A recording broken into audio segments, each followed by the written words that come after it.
Welcome to our YouTube channel Satya Classes. Thought of the day in Marathi, Hindi. Swami Vivekananda ji के विचारों का अमृत मंथन।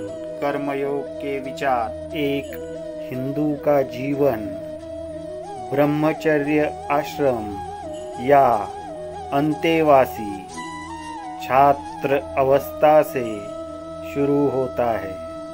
इसके बाद वह शादी करता है और गृहस्थाश्रमी बनता है। ढलती उम्र में गृह कार्य से निवृत्त होकर वह वानप्रस्थाश्रम की शरण लेता है और अंत में संसार को त्याग कर संन्यासाश्रम अपना लेता है। कालांतर में इन पीछे उल्लेखित चारों आश्रमों का पतन हो गया और इनका परिवेश गृहस्थाश्रम तथा संन्यासाश्रम नामक दो आश्रमों में हो गया।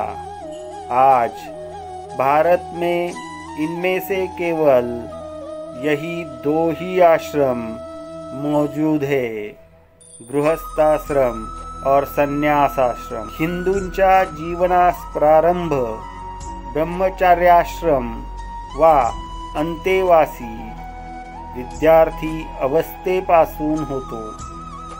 त्यानंतर मग विवाह करून तो गृहस्थाश्रमी बनतो। उतार वयात गृहकार्यातून निवृत्त होऊन तो वानप्रस्थाश्रमाचे अवलंबन करतो आणि अखेरीस संसाराचा त्याग करून तो संन्यासाश्रम ग्रहण करीत असतो। नंतरच्या काळात या पूर्वोक्त चार आश्रमांचा ह्रास होऊन गृहस्थाश्रम आणि संन्यासाश्रम या दोन आश्रमातच त्यांची पर्यावसन झाले। आज भारतात हे दोनच आश्रम अस्तित्वात आहेत, एक गृहस्थाश्रम आणि दुसरा संन्यासाश्रम। जर तुम्हाला व्हिडिओ आवडला असेल तर व्हिडिओला लाईक करा, चॅनलला सबस्क्राईब करा आणि बेल आयकॉन प्रेस करा।